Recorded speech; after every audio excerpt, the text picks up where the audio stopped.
Sa Good Vibes, may pa-French fries sa mga kabataan sa Barangay Mambulak sa Silay City. May report si Romeo Subaldo. Ang pagpanagtag sa French fries ay outreach project ng Senior High sa Colegio San Agustin, Bacolod. Nagpartner sila sa Digicast Negros para magpangita sa mga community na tagtagan sa French fries. Ang Barangay Mambulak sa Silay ang napili sa Digicast para sa sininga proyekto. Gilayon nga nagpreparar ang barangay sa pagpamuno ni punong Barangay Hazel Cordero para matigayon ang French fries feeding activity. Ginsiguro nga masunod ang minimum health protocols sa amo nga proyekto. Wala gid pasunod sa venue ang mga wala sang face mask nga mga kabataan.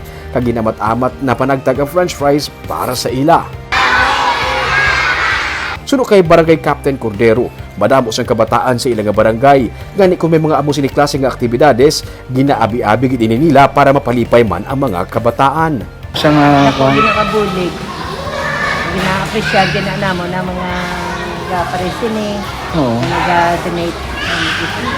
Thank you very much sa Colegio San Agustin, Bacolod, sa ilani nga dako na nga bulig sa amon diri labinagid sa kabataan.